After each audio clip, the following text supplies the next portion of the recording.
Welcome, and here we go again. Now, last time I ranked the episodes of Series 12 from best to worst, and I'm going to continue doing some overviews of the series because I think with Series 12 there's a lot to unpack. I'm going to be doing a lot of different videos coming up before in April time we sort of move on to a new era. So I think over the remainder of March, I'm going to be having a series of more videos about Series 12, maybe about what I want from Series 13. And today's video is going to be my overall thoughts of Series 12. Now, the last video I did was my episode ranking, which covered all the episodes of Series 12, but it didn't cover what I thought of all the individual aspects of the series, such as the cast, the writing, the directing, story arc, all sorts of things like that. It just covered my thoughts on all the individual episodes. So I thought I'd offer up my overview of the series because it's what I usually do at the end of a series. So overall, as you may know, please go back and watch some of my reviews if you're interested after this. But overall, Series 12 was a delight for me. It had its low points, and some of those low points were really low, but it had its really high points as well, and it surprised me in a pleasant way. Because Series 11 was not good at all, but Series 12 was very good. It picked up on a lot of the flaws of its predecessor. And I was pleased by the majority of episodes. I think 7 out of 10 I was pleased with.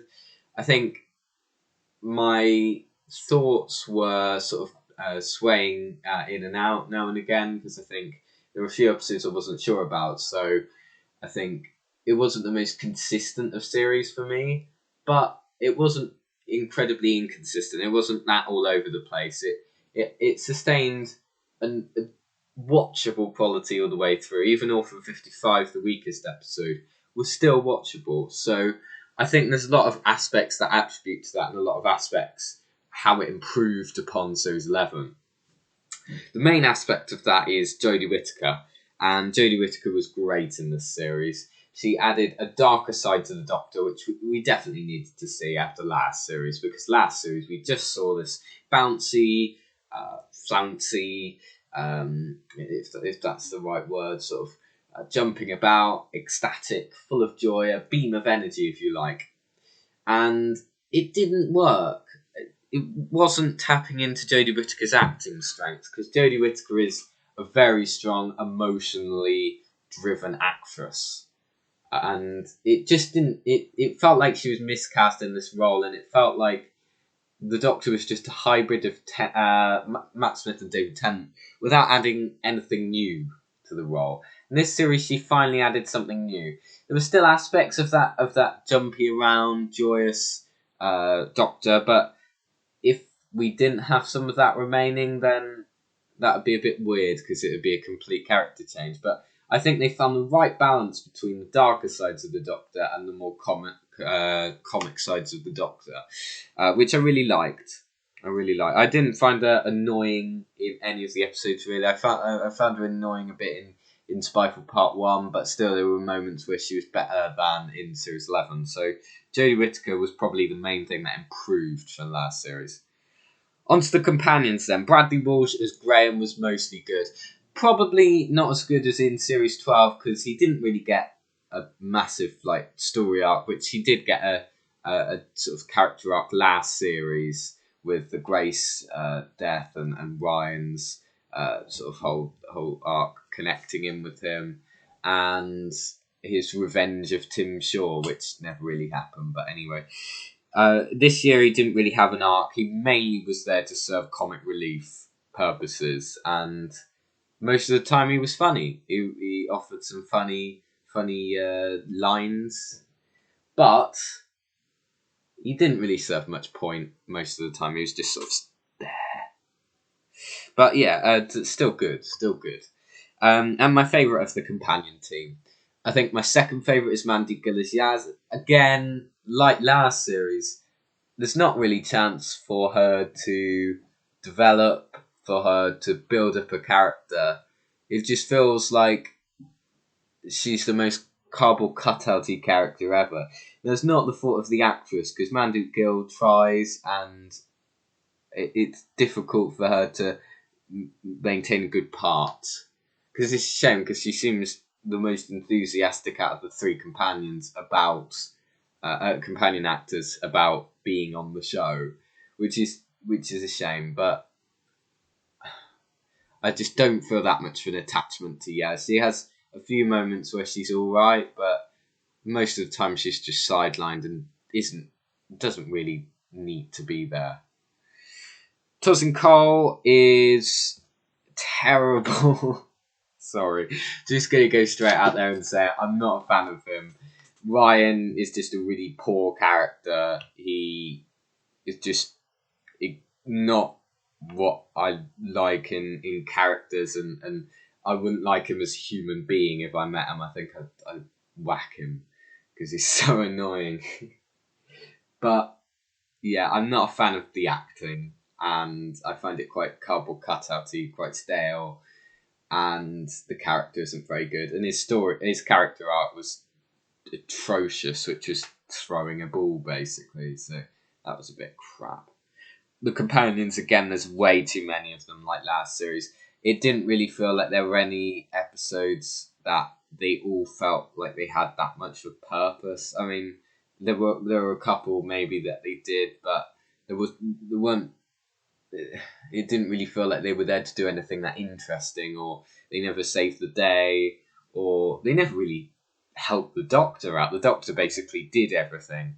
And it feels like Chibnall's trying to go with the classic Who approach, but also trying to develop them, and both of them clash and it doesn't work. So, too many companions. I really hope they get rid of at least two of them in the special. Returning villains. Delightful on the whole. Cybermen, brilliant. Ashad the Lone Cyberman was fantastic in all three episodes. They really brought back that fear factor and that humanisation of the Cybermen, or at least in Haunting of Villa Diodati they did, because they became more mechanic in the second and third parts, but they still worked. The other Cybermen were good too. I think the Cybermen were handled really well, really originally, and yeah, the Cyber Time Lords were good too. Even they were. Jadoon, really well handled. Good to see them back, and good to see them pop up at the end of Timeless Children as well. They looked really good in their design, and yeah, it was nice to see them back. It felt like a nice throwback to the Russell T Davies era. Sacha Dhawan's Master was fantastic, possibly the best thing about the series. He popped up now and again, and it was lovely to see him, and I hope it isn't the last we see of him as the Master, because he was really, really brilliant and really perfect for the role. He found that right balance between that sort of craziness and the lunacy and that sort of subtle side that we saw in Classic Who. So it feels like an amalgamation of Roger Delgado and John Sim, really, which is quite nice. I like that. But also adding something different to it as well. And it feels like honouring the masters that came before and adding something new, which is what a new Time Lord should be. New villains, wasn't that impressed. Kazavin were good in part 1, but then they fell apart in part 2. The dregs were a bit crap. The Stifka, that's it, were not great. The weakest part of Nicoletus's Night Terror. There wasn't really a main villain in Praxius. The Zelen in Can You Hear Me had a lot of potential, but they never fulfilled it. All of them aren't going to be villains I remember. All of them aren't very unique. There's not been anything creative or original. It's just the returning villains that have been good. And I'm glad we've gone back to bringing in returning villains. And it makes it sort of feel pointless that they didn't have any last year until Resolution. It feels like the villain list of the Chibnall era is terrible, but if anything goes to him in terms of villains, his sort of take on the Daleks, the Cybermen, the Master have all been brilliant, and probably in terms of Daleks and Cybermen so far, better than Moffat handled them on most circumstances. Maybe even on a few circumstances that RTD handled them. So I've been really pleased by that, and that's one of the main points that has been really good this series. Story arc, really good story arc. One of my favourites of New Who, really multi-layered, really interesting. All the different layers just made it more and more interesting each week. There were lots of different parts to it, which different parts of it were picked up each week. For example, Spyfall focused on Timeless Child, and then Fugitive on the Ruth, and then Haunting on Timeless, on Lone Cyberman, and then all of them sort of coming into the fore in the Timeless Children. But I liked that. I thought it was really interesting. It kept me hooked. It was definitely one of the best things about the series. And I think that's one of the reasons why I liked it more. Because I wouldn't say I was interested in the episodes individually, really. I was just interested in the episodes that were based on the arc, I think, and the stuff that went around the arc. Now, not that I was just interested in those episodes, but I think I was mostly interested in the arc rather than the episodes themselves. The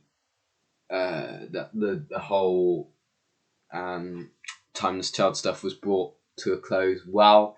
I think there's still some stuff I want resolved. I want Ruth back, and I don't think we're over with that part of the arc. And I'm interested to see if they build on the arc in series 13 with new stuff, or whether they do a completely brand new arc, or whether they do both. Whether they have a new arc and continue these arcs and the questions they left open and merge them together somehow. So yeah, I was really pleased by what they did with the arc, and I think that's one of the main things that separates this from Series 11, is because we had an arc here. And again, it sort of makes it, shows up Series 11 for not having that, which I think in New Who, an arc or some sort of running thread that connects the episodes together is a necessity. Best episode, Haunting for the Diodati, worst episode, Orphan 55, but you can go to my video of the ranking and watch that and see why I liked each episode and didn't like some episodes and all that, so please go and see that. Room for improvement, there's certainly stuff that it can do. It crams in a lot of the time. There's a lot of stuff that doesn't need to be there. Episodes like Orphan 55, Praxis, Can You Hear Me, Future Dune even. They have a lot of stuff going on there in the short space of time.